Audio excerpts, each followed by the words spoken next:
Sema iko maneno gani? Asante sana. Thank you very much. I want to announce the people of Kenya and more so my supporters that I'm just about to leave the country for the United States for some engagement with the Kenyans in the diaspora. I'll take a 10-day rest because I've been working very hard 24/7 without resting. I like to take 10 days to rest, meditate, pray, read, and re-energize, and spend some quality time with my wife. I have not had the opportunity to spend some quality time with her. From there, I'll be going to Spokane. I'll go to Dallas. I'll go to Kansas. I'll go to Oregon.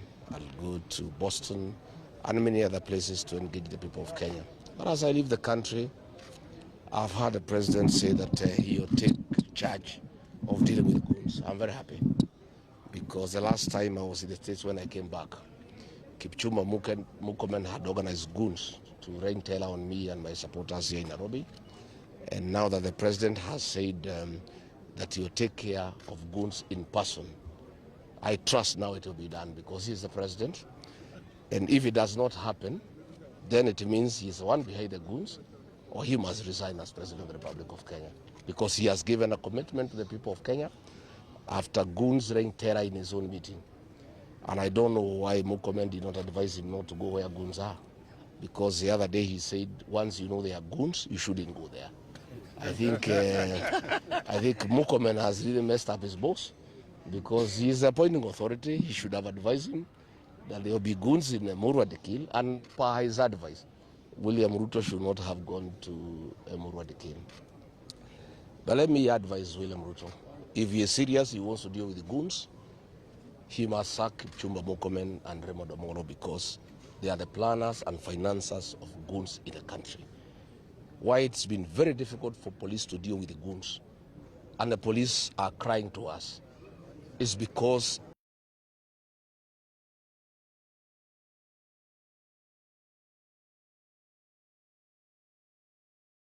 operations confidential expenditure, and that is why it has been very difficult to deal with goons.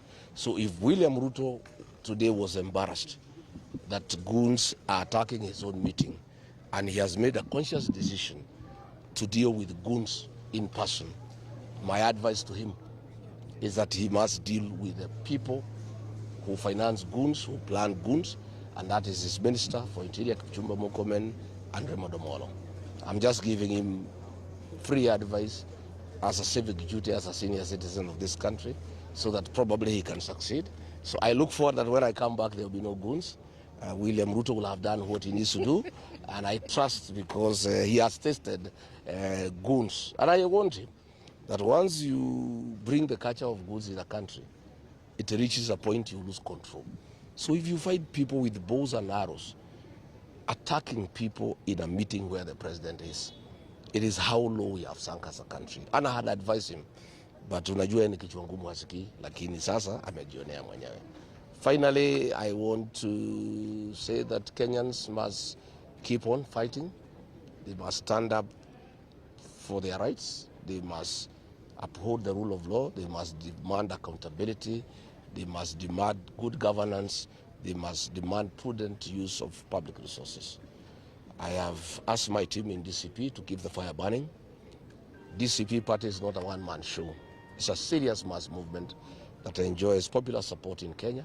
And I have a team of leaders who assist me to run the party. And nothing will stop. They'll be all over the country. Starting this weekend, they'll be in Laikipia, in Ngarwa and Sipili. They'll be everywhere in the whole country. My deputy party leader, Cleo Malala, has sufficient instructions to take charge with the Secretary General designate and keep the party going, keep calling out William Ruto, keep on calling out the excesses against the people of Kenya. And I have connected them to a few people who give me information.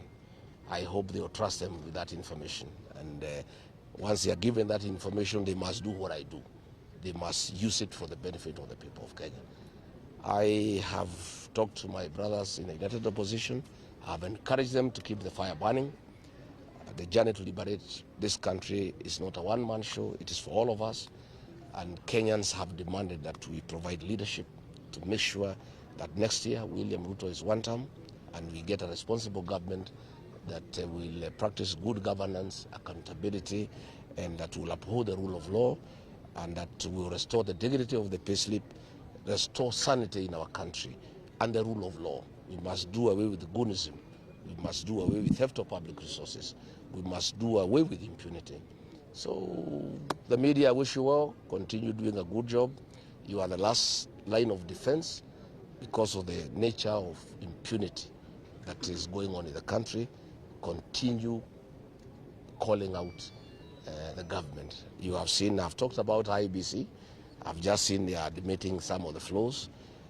The tender for the procurement of the transmission system has been tailor-made for a South Korean firm, and there's a big kickback of almost 2 billion shillings going to the IBC commissioners and Hassan Joho and William Ruto, and that system has failed in every country it has been tried.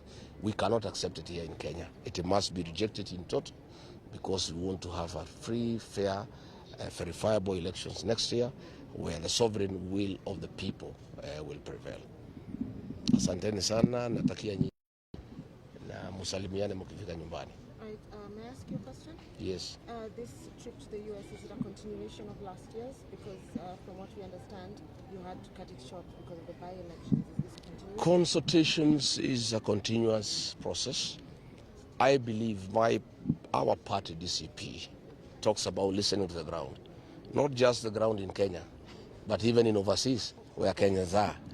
I am going to continue consulting the people of Kenya. I've concluded a 56 days conversation with the people of Kenya in Wamunyoro.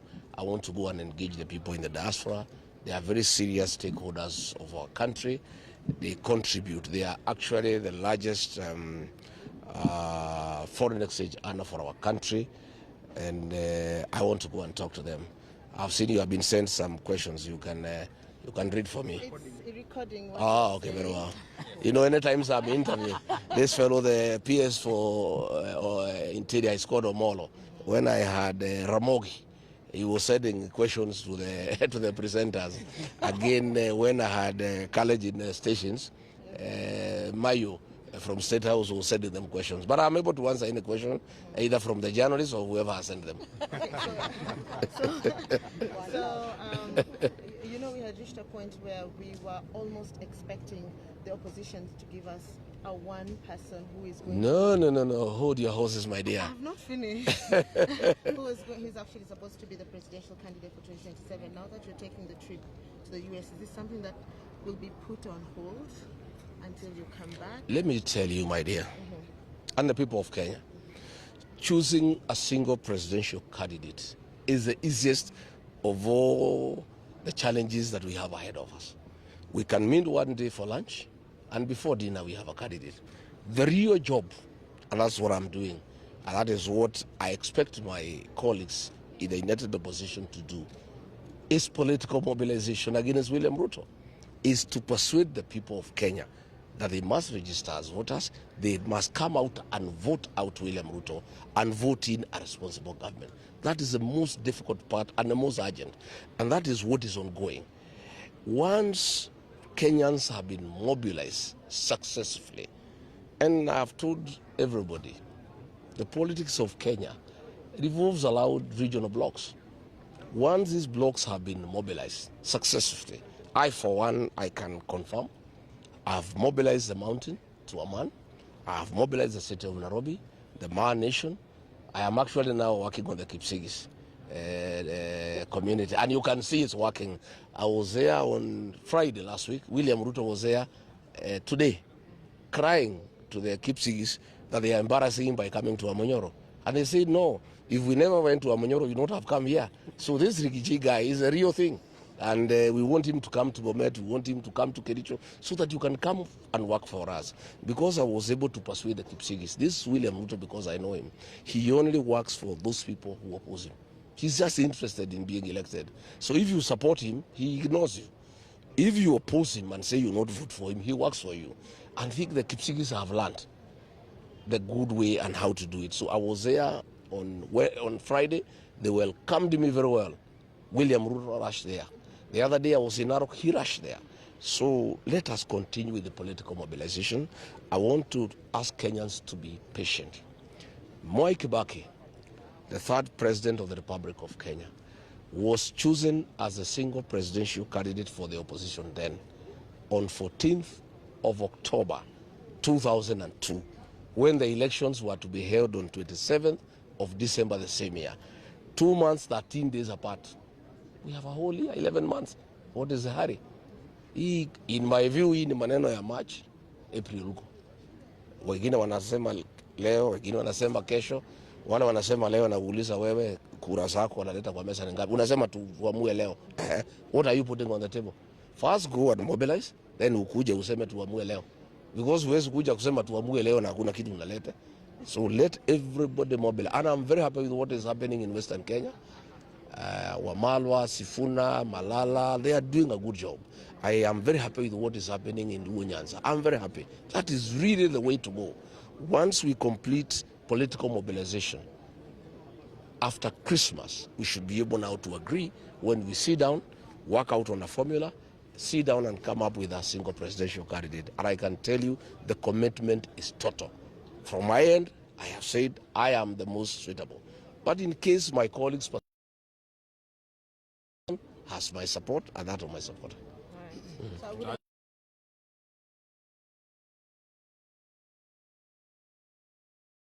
By there, it's a scheduled flight. You still got. If you don't mind, would you share with us the kind of people you're likely to meet if you're going to meet government officials? No, you